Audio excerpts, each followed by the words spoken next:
For centuries, the mystery of life's origins has fascinated scientists, philosophers, and thinkers alike. Evolutionists have long proposed that birds evolved from reptiles, but is there any real evidence for this claim? Or does the natural world point to something far more extraordinary? One of the claims of evolutionary theory suggests that some water-dwelling amphibians developed into land-dwelling reptiles, and eventually some reptiles evolved into birds. However, despite intense efforts over the last 150 years, not a single transitional fossil proving this link has been discovered. There are no fossils of creatures that are half bird, half reptile, no specimens covered in both scales and half-formed feathers, no creatures with partially developed wings. Instead, all fossils discovered show perfectly structured creatures, fully formed from the start. One of the most breathtaking examples of design in nature is the peacock's feather. But what makes it so remarkable? Scientists have studied its beauty for years, revealing astonishing secrets behind its vibrant colors. Unlike ordinary feathers, the peacock's iridescent colors are not created by pigments, but by an intricate optical effect caused by tiny microhairs called thin films. These microscopic structures bend and reflect light in such a way that the colors appear to change depending on the viewing angle.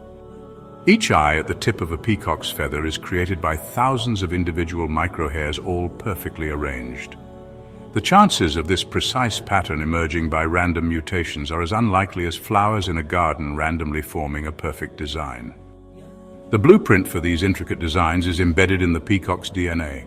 Every detail, from the color contrast to the spacing between the feathers, is precisely coded. Could such an astonishing level of complexity be the result of blind chance? Or does it point to an intelligent creator? Even Charles Darwin himself struggled with the implications of such beauty. In a letter to his friend Asa Gray in 1860, Darwin wrote, "The sight of a feather in a peacock's tail whenever I gaze at it makes me sick." This honest confession reveals the problem that nature's beauty posed for his theory. Beauty in design is not just about survival. Just as an artist carefully crafts a masterpiece, the elegance of nature points beyond mere function. It reveals purpose. The stunning colors of a peacock's feathers, the perfect symmetry in flowers, the mesmerizing patterns in snowflakes, all testify to an intelligent designer. When we see a beautifully arranged garden, we instantly recognize the work of a skilled designer. Likewise, when we observe the precision and harmony in nature, isn't it logical to acknowledge the existence of an ultimate designer? The Quran highlights this truth, reminding us that true knowledge leads to an awareness of the Creator. In Surah Fatir, verse 28, we are told, "Only those of His servants with knowledge have fear of Allah. Allah is Almighty, ever forgiving." The beauty we see in nature is more than just a coincidence. It is a sign, a message, an invitation to reflect. If you found this video insightful, don't forget to like, share, and subscribe for more thought-provoking content. Until next time, keep exploring the wonders of creation.